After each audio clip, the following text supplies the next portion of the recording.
This is different. Good cloudy morning, everybody. So, yesterday sucked. Cool. Truck parts. Want to tell everybody hi? Perfect. So, why did yesterday suck? From noon till 10 o'clock last night, we were in a high wind warning. Winds exceeding 30 mile an hour with gusts exceeding 50 mile an hour. It was a shit show. Sorry, but that's plain and simple what it was. There was dirt blowing everywhere. There's fields starting to blow like crazy. And then there was a fire. Luckily for us, it was about 12 miles to the east. Wind was out of the southwest. What I have heard is that it started right along the highway, which usually means one of two things. Either a random chain dragging sparks off the highway, or what it seems to be 90% of the time, a lit frickin' cigarette thrown out the window. Oh man, I'm not even gonna tell you guys what I want to do to people that do that. But luckily, thanks to some quick acting, it looks like, I don't know structure-wise, but I know area-wise, it was impressive that they were able to cut it off as relatively quick as they did. Again, I don't know if there's houses gone. I don't know anything. I haven't heard anything, so I'm not going to say they did a great job, because I don't know what all happened over there. But I am impressed with how they were able to cut it off, because, I mean, you guys have kind of seen the area. There is nothing green yet other than some wheat. You get a fire going, other than dirt fields, there ain't much going to get in its way. And then you get above the canal, it's buffalo grass in March. It's brown. It'll burn. So the fact they were able to cut it off relatively quick is damn impressive. Now, I say all that to say this. We are getting water on 2 more farms tomorrow, which means we've got to burn. The wind today is supposed to be calm, but man, that shit makes you nervous. Look at that ditch. That's got to be burned. The very bottom down there where the water flows is just completely solid weeds.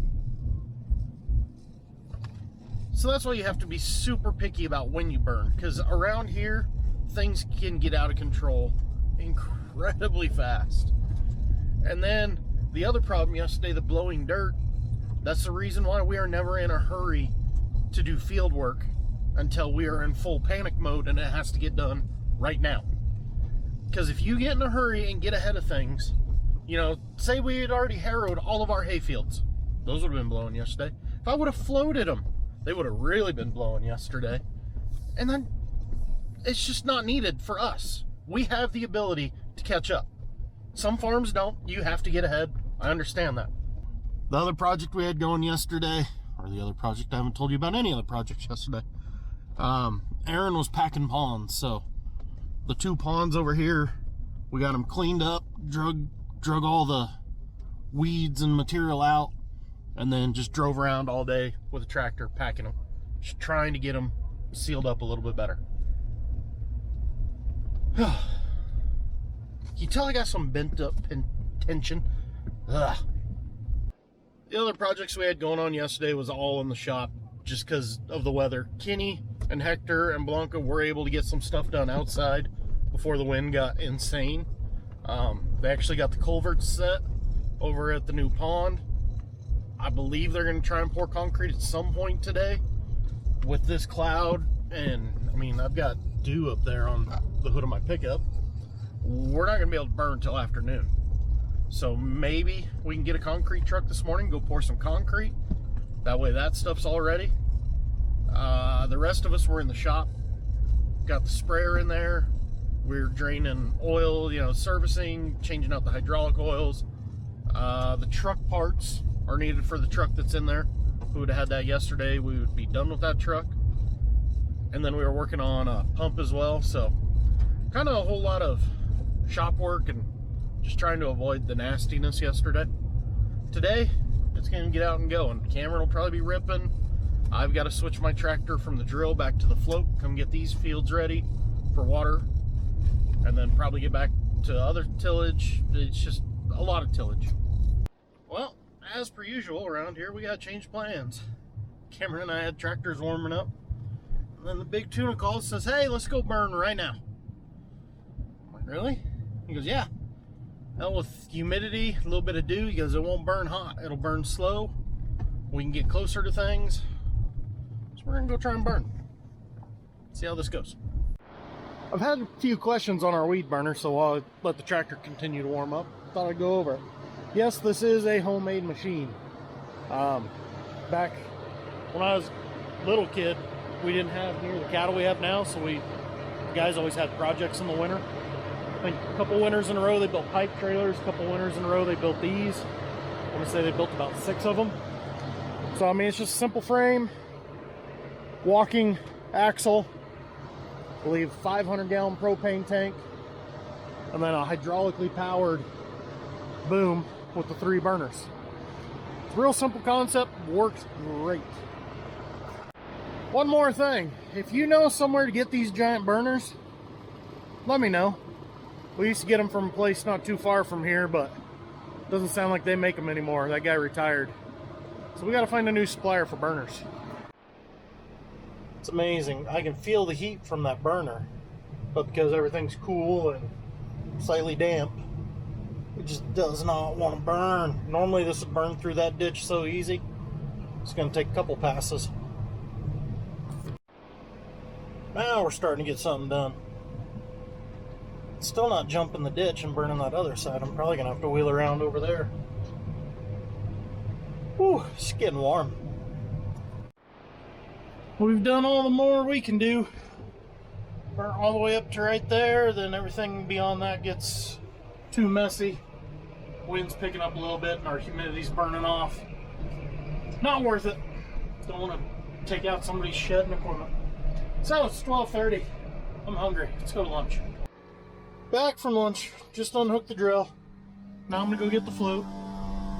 And now the seat's gonna kick in. I hate John Deere's stupid auto air seats.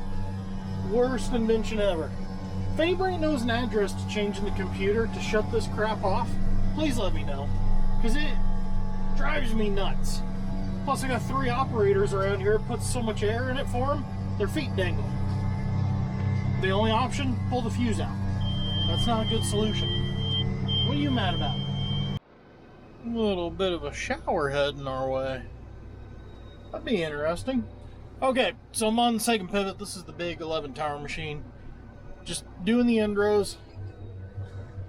By far the hardest part about floating is to not make a mess when you're done with the field.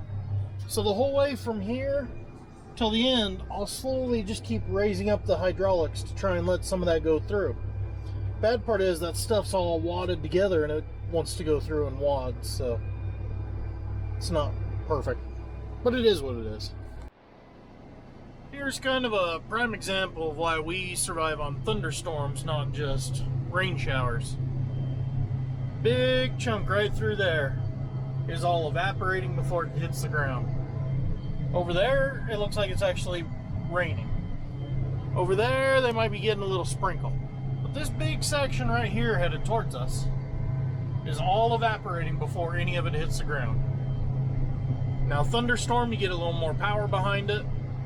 Usually hits the ground, but then you gotta deal with the side effects of a thunderstorm.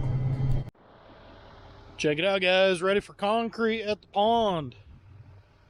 So here's the inlet to the big pond. Here's our catch pond for all the silt and debris to settle out of the water. Got another culvert up there on that end. Concrete tomorrow, 2 o'clock. Oh, and by the way, it did not rain. Kind of looks like rain, but I'll bet it misses.